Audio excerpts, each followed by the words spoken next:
Hello mi amors, ni G hapa. So today I wanted to ask you guys, what do you think about curses and blessings? Because kwangu it's been challenging kwa sababu people view it differently. Others have different perspective what a curse entails and what blessings entail. So leo tuko na msee, tunataka tumuulize, tuone atuchambulie what it entails na tuone kama ni mchopi ama aje. So you guys come with me, tuende tuulizane, sawa? Yes. Okay, so hi babe. Sasa. Poa. Hi Toven. Hi. How you doing? Hi. Anyway, Yeah. so nimeambia wase there's something that has been disturbing me na imekuja exactly what imekuwa ikisumbua is about the curses and the blessings. So I want you to tell us tumesema curses and blessing. So I want you to tell us when does someone bless you and when does someone curse you, and explain to us how curses work and how blessings work, and what is a curse, what is a blessing.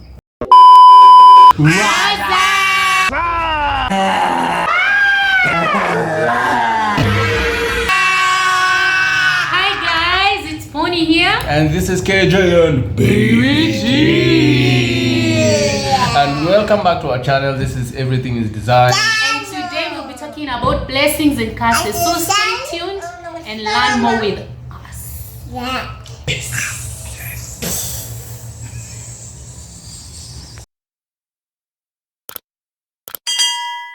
What is a blessing? A blessing? Chukua hivi. Yeah, kuna hii misconception nilikuwa nayo and I believe very many people have it. Where mtu anadhani that ni kama superpower. Maana vile superpowers mtu anakupatia energy, bright energy. That's a blessing. So Yeah. the way we were brought up, we knew that an elderly person atakuja kuambia sweet words. Akwambia utapata, utakuwa sijui nini, ama pastor wako anakuambia I proclaim this to you. That is not a blessing. That is not a blessing. That's just only words being spread. Yeah. A blessing is much more. It is simple. Ukielewa. It is a very simple concept. You in the world we have bad things and good things, you know. So if I put it in simple words, a blessing is the consequence of good deeds, among good actions. So once you do something good or once you do something right, then the consequence of that right thing is what you call A blessing. the consequence of a bad act or bad decision or the wrong thing is what you call now a curse. So it is just only the opposite. So it is a consequence of a certain action. That is what you call a blessing and a curse. So in simple terms, God ameka a certain system. Life itself is like a living organism, okay? Take it that way. Life is a living organism and it has its own rules to continue surviving. That's why God hakuwagi hapo akicheck kama kumenyesha ama kama kuna sunlight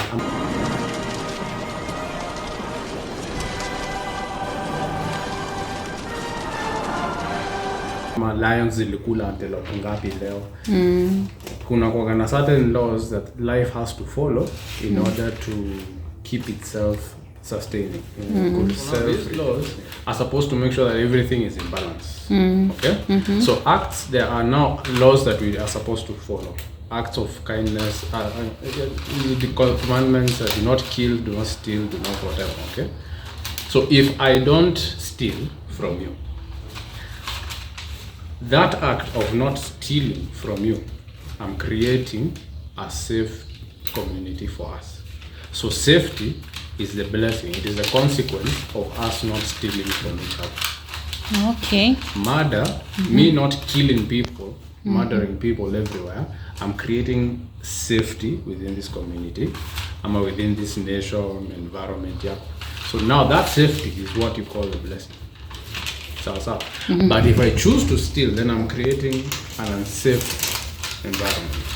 An unsafe environment, then itakuja inigonge baadaye, ama itagonga someone, one of my relatives nini, juu unawezi wengine tu watakuja wataanza ku crop up. So that is consequence of bad actions. So yes. Yeah, so should I ask that's what a curse is, and that's what a blessing is. So blessing meaning that blessings are the consequences you get after you've done what is right, and if it is according to the law, it's according to the rules set according to the rules of life. Yeah, and then now I don't know if I should ask you this question right now or should I wait for you to so because umesema these consequences are brought in by your action, whether you do right or wrong. Now my question goes back to this. Sometimes you can do something right, yes, and the actions you get are negative. Should we take that as a curse? Because you'll find that someone, a person, basically amekuwa mtu mpoa and they do what is required. They, Oh yeah. No, you I think I understand the question. Yeah, but now you find yourself in this situation whereby the reaction you get is not what you deserve for the action that you give. So let me give you an example to one kama hapo ndo tupo. From me, you can do something good. You think it's good. But it's not good, because remember nilisema it's not according to our rules, it is according to the rules of life. Okay. So kuna hii kitu yenye ina go around, people are teaching people the wrong things. Children are supposed to be disciplined. Okay? Kutandika mtoto is something, it is a necessity, it is necessary. It's a good thing. Okay? So disciplining someone, it's a good thing. Violence is not a good thing. There's a difference, okay? So ni uwe akigrow and then I'm not going to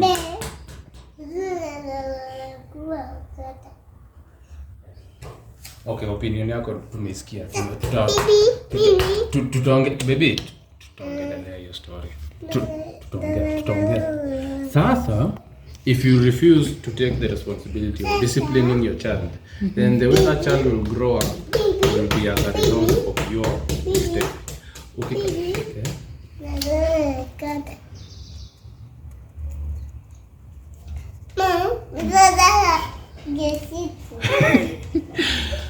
Purely as lambistic.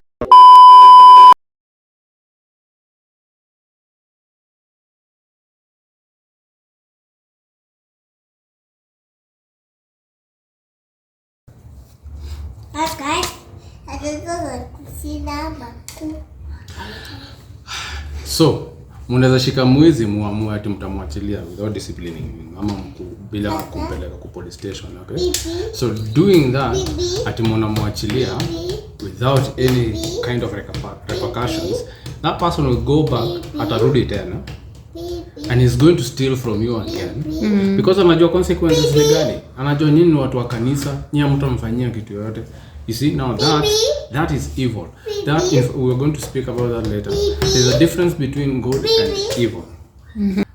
You can be good, but when you're too good, you're evil. Then you're corrupting good. You're becoming evil. So evil is a corruption of good or a corruption of bad.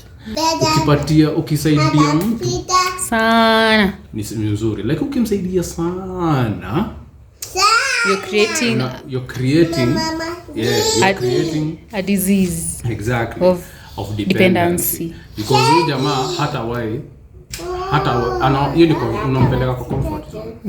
Okay, because you're doing too much. Okay, so yes, there are sometimes you can be good, but you're too good. Now the results, some of the consequences of being too good is evil, meaning you're not doing a good thing. Oh yeah. So you're going to attract curse. Okay? So meaning, and then you're constantly saying, I'm doing good, but why am I getting this in return? Yeah, why am I getting it in return? Yeah, I am trying to help people. I am stretching my Back, blessings and curses. So what a blessing is, it is the consequence of doing something good. Curses, the consequence of doing something wrong. So how do you bless? So now, how do you bless? I'm sorry to say this, but you cannot bless someone. What? It is not possible. But if you say so, why is it that people tend to say, let's go to our parents to give us their blessings, let's go to this person to give us their blessings? Is just a permission. Okay? That's yes, your blessing as per se, it is just permission. Okay? Ni kama niende nayo kwenyu niseme, I would like you to bless our marriage, blah blah blah, tupatie permission so that we may get married. It's actually permission. The other kind of blessing inasema ni an elderly person anakuja anakutemea mate ama anakumwagia maji.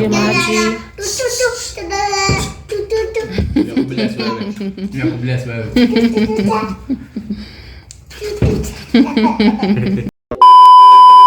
Going back to the definition of what a blessing is and what a curse is, it is something you earn, something you gain. It's not something you're given. No. Ni wewe unafanya kitu, reaction yake ndio inakuwa.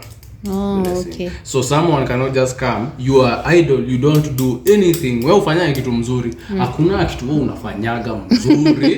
Alafu mtu akubless. And then you pastor ka wote. Wasimami Pastor T akuwe hapo, Odora akuwe hapo, 360 Kanyare akuwe hapo, wakubless wote watani hivyo wakitoka. You're so blessing. Nothing will happen because you did not gain it. It is not yours.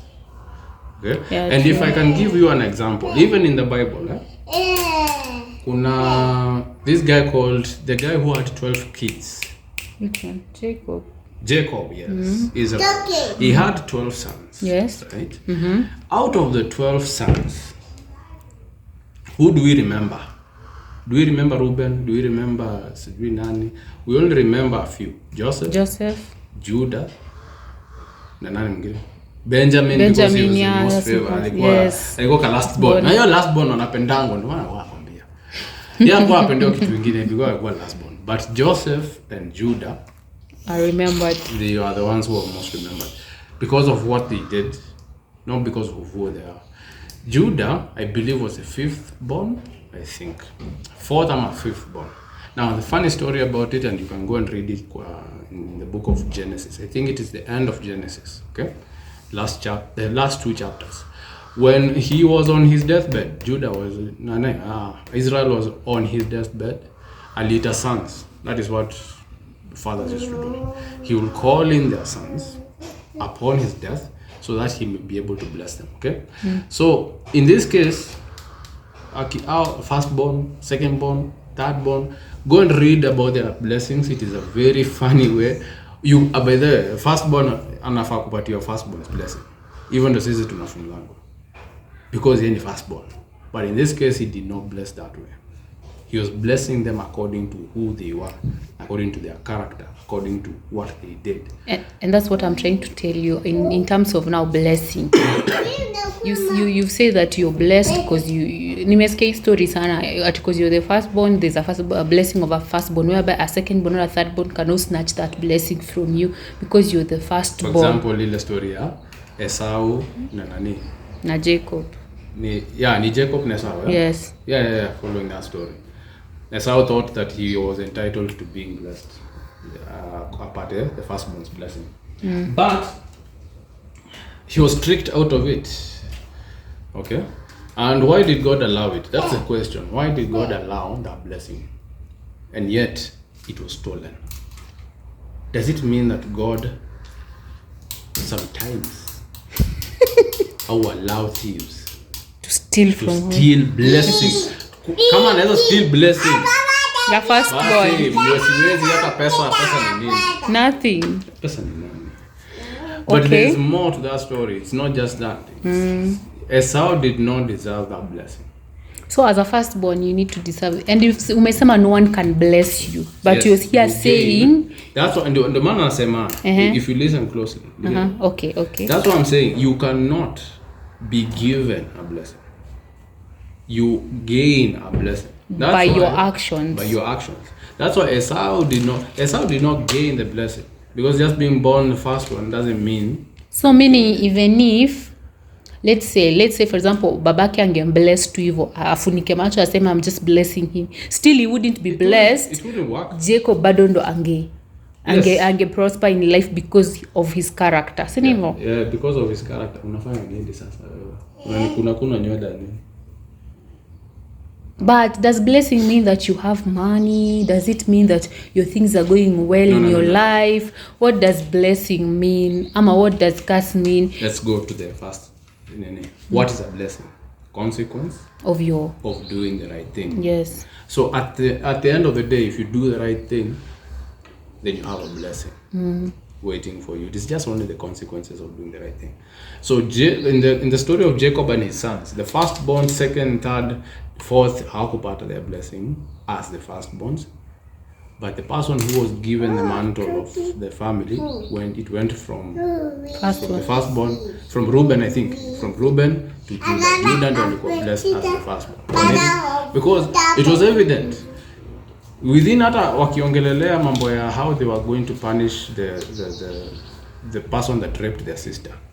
Ni Judah ndio walikuwa anasema, he was the one calling the shots. Okay? He was the lion of them all. Hao wengine walikuwa tu waoga nini, you know. So firstborn hakuchukua hiyo mantle, so hakuonekana. But Judah ndio alionekana. And that is how. So blessing is something you gain.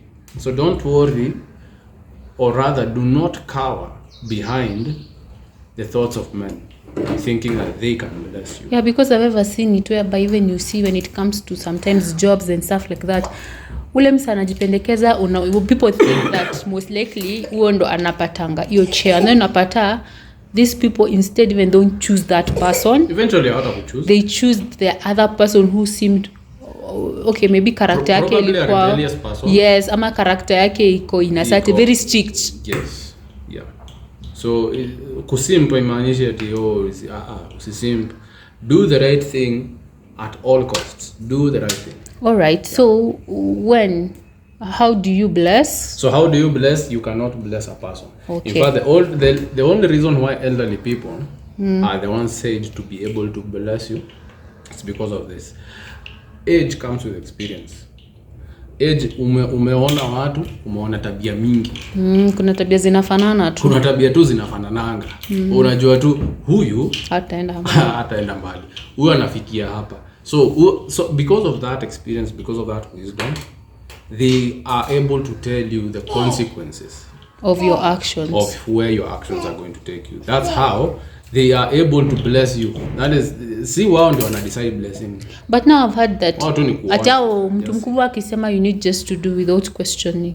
No, you need to question. Because if you don't question, if you don't know. But they're elderly people than us. Why shouldn't we not obey? Just because they are elderly doesn't mean that they are right. Or they are right? People have means, people have motives. People are corrupt. People are malicious. Even in their elderly ages. Okay? So if you don't question, then you'll be following the wrong person. The chances of you following the wrong person is very easy. Answer question one in this way. So when do you gain blessings? So blessings in a stages. First and foremost, you need to desire something. Okay, that is what I normally call prayer. You need to pray for something. I want success. That is step number one. Once you know what you want, then the next step in a education. Now God and my life takes you through an education. So hapo ndo nasikianga unapeleka unaona tu vitu zinakujaga your way that huko unategemea, you know, that were never aligned within whatever you're doing. Just things are just coming. Then you need to learn these things. So prayer, education, and then step number 3, a test. You need to go through a test. Everyone living and breathing, they need to be tested. And I'll explain this sometime again. Now, test ni lazima ikuje, ni kama exam. Tunaingia shule so that we may learn, and then after that an exam comes in so that we may know whether we understood, to prove that we actually gained something.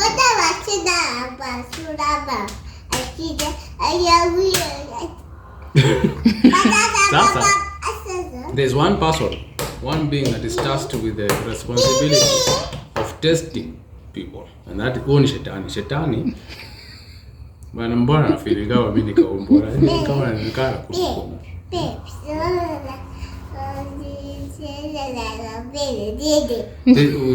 We are living in a generation where we are called babies. Unasikia vile anaita baby. Au sinita baby, mimi baby. Mimi daddy. Sasa, so unanichanganyisha. High-end community is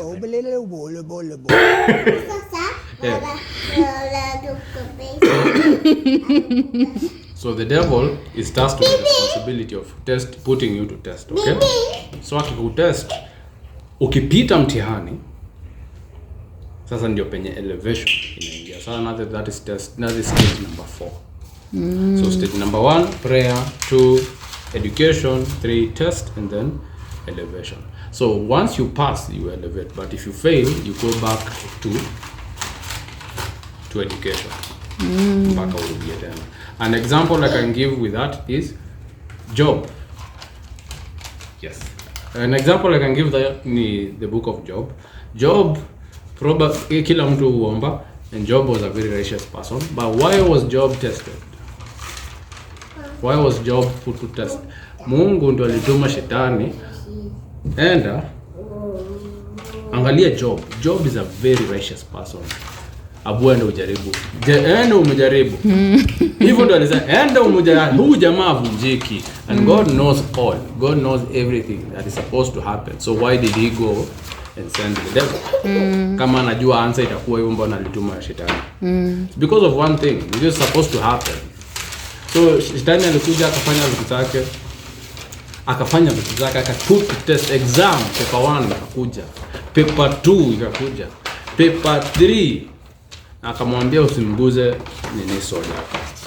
And after Job succeeded, what happened? He was blessed twice. Twice of what he had, Ali blessed you twice. So that from the book of Job you can gain the understanding of what a blessing and how you can gain blessing.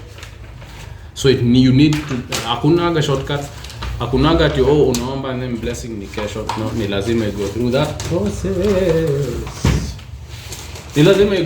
process. So yes, ladies and gentlemen, that is how blessing that is what a blessing is. A curse is the exact opposite. So if you fail the exam, ukifail the exam, kenye unapata ni curses instead of blessings.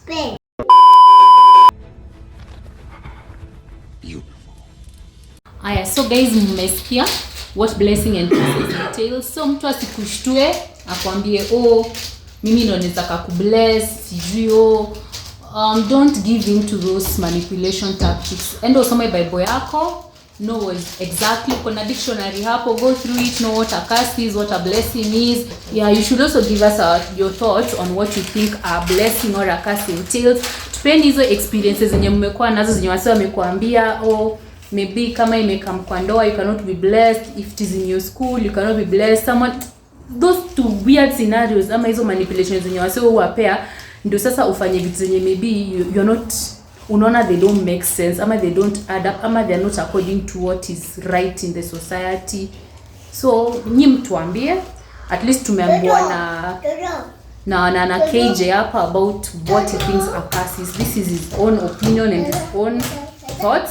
You give us your thoughts. Other than that, subscribe to our channel, like, share, and hit that subscribe button that anytime tukieka ka video On your notification bell. Yes, oh sorry, notification bell. Ding ding. Ding ding ding ding. Yeah, anytime tukiweka video. Yeah, amesema. Anytime tukiweka video, you'll be notified. Yeah, it is a sharing platform, so let us do something. Yeah, let's do something. Thank you guys. See you next time.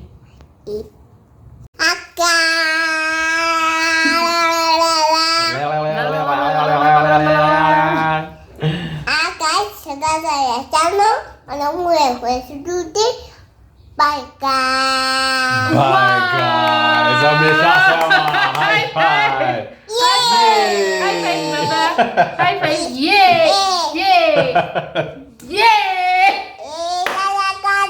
Guys, this baby is fire.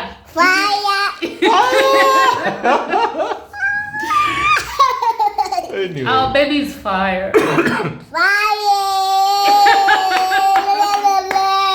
Yes, baby.